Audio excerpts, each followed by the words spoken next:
Hey, Jordan here. Someone asked about spirituality and physical beauty, which I think is a fascinating topic to cover. And when they asked about some deeper insights into it, the first thing that came to mind was the three transcendentals: the good, the true, and the beautiful. This is the basis of Plato's philosophy, and a lot of other philosophy was built on that after that. And obviously it's a wide field of study in human evolution, something that gets talked about and explored pretty frequently. And these concepts can be hard to pin down. They can be a little slippery. What is good? What is true? And what is beautiful? And I think they are all intrinsically connected. And it is up to you, the individual, to decide what your aesthetic is. What do you find beautiful? What beauty would you like to see expressed in the world? This can be anything from the clothes you wear, the art you create, and ultimately the deepest layer, where I think the physical and the spiritual meet. What kind of energy do you hold? Do you hold good, true, beautiful energy? In this frequency or energy is going to shine through your being. You can hide it as best you want. You can try, maybe get some plastic surgery. You can wear makeup, but that really is just a mask. And even your personality is a mask. This is the definition of personality, is the mask you wear. And eventually your personality will shine through onto your physical being. Maybe you've heard the expression resting bitch face.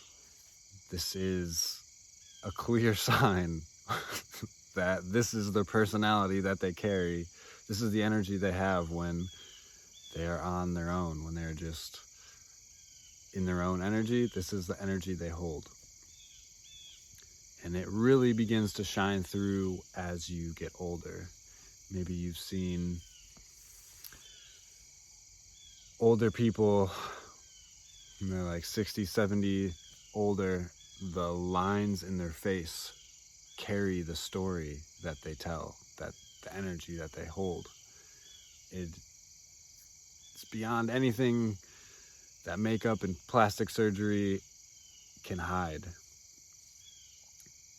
Do you have smile lines? Do you have crow's feet where you're laughing? Or you have that permanent frown that some people have? And no judgment, life's hard. Sometimes you get caught up in a bad roll the dice. I mean, whatever, no judgment. But it is an aesthetic choice. They chose that aesthetic. Maybe it was subconsciously, maybe they didn't even realize it. But the energy you hold is going to shine through your being. It's going to be expressed in the way you walk, in the way you prepare food, in the way you look at somebody, especially in the eyes. You can see so much of where people are at when you look in their eyes.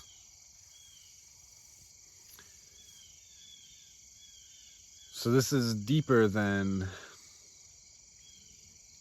trying to look good with makeup, trying to wear jewelry, trying to dress yourself up. And there's nothing wrong with that. I'm not saying that's bad.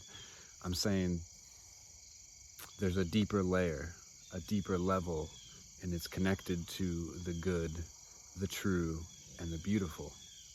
The more goodness you put out into the world, the more truth. And maybe it's just true enough, because true is very hard to pin down. So is good, but true is, maybe just aim for true enough. If it's true enough, then you know you're on the right track and you can follow that beauty. You know it's going to be tied with those other two. And I've met people in this world that have the most beautiful energy. They look like there's some kind of angel in this world. Looks like they should have bunnies and birds carrying their dress as they move through as they take steps. They just float and glide, and then you can just feel the love emanating out of them. And it takes work to get there. They probably had a hard road to become that beautiful, to hold that much light. Usually you got to start from the darkness to hold that much light. But it's possible. It's something that you can see when you recognize it. It's this other worldly, cosmic, angelic love energy that people can hold and that can be expressed. And then more into the science of beauty, there are certain formulas and geometric patterns. There's certain ratios that when placed together, they look beautiful. And same with symmetry. There's certain patterns and certain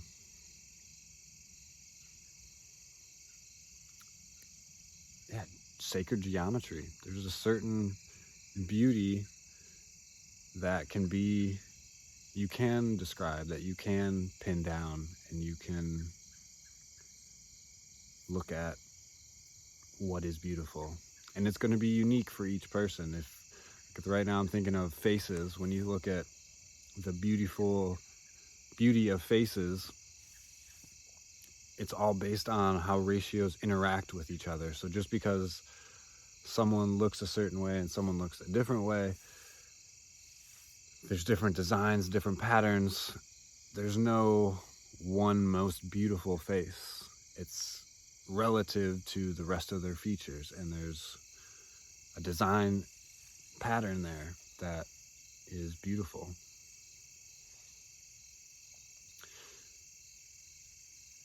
But ultimately, it is deeper than the physical. It shines through the physical. It isn't defined by the physical. That is beauty.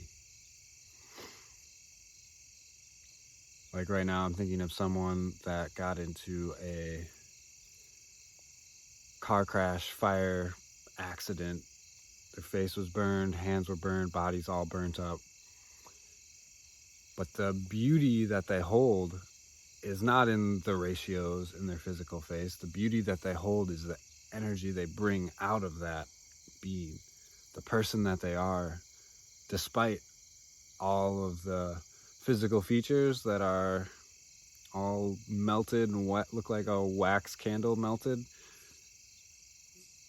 The energy they bring is so beautiful, and it brings me to tears. It inspires me to no end.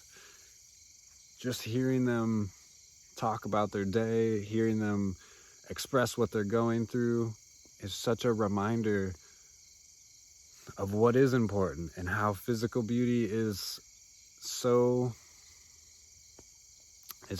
shallow. It is not the defining factor of what is good, what is true, and what is beautiful. It's a part of it. It can be a part of it. And the good and the true shine through it, but it isn't defined by it. So yes, outside of taking care of yourself, cleanliness, and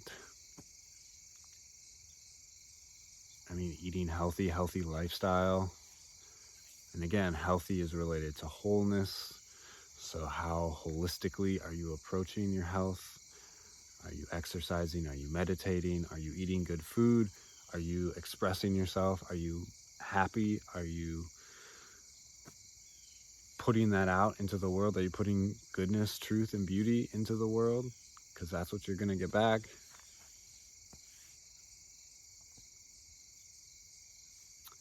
So beauty is an aesthetic choice that you get to choose. It's not a burden. It's not something, you can ignore it. You can have no aesthetic design, no aesthetic choice in anything in life, and you're gonna suffer that.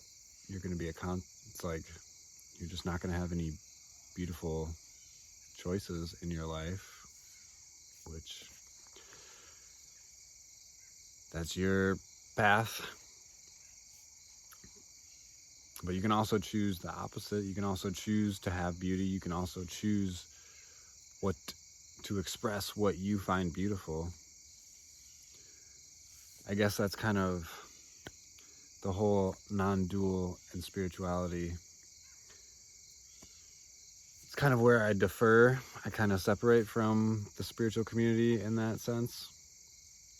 Not that I don't agree that non-duality is a state. It may be the ultimate state. It probably is. But to think that you can physically force it, that you can force non-duality, is not how it works. You can't choose non-duality. You kind of fall into it. The same way you fall into a flow state. You don't think, okay, I'm going to, like if you're playing basketball, I'm going to play basketball. I'm going to enter into this flow state. I'm not going to miss. And I'm just going to be. No, you just fall into it. You're just doing it. And you happen to enter into a flow state. The same way you are non-dual. It is your natural state. And you, by following your excitement, by following what lights you up, and by getting so immersed in the moment that you become one with it, that you have this unity that becomes non-dual. You exit the duality state and you move into that non-dual state. And that's not to say that you don't exist anymore. You're just in the zone. So that's kind of another tangent.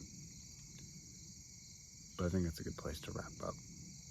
Follow the good, follow the true, follow the beautiful. They are all tied, and they will lead you to higher frequencies, higher expressions of love, which is what it's all about.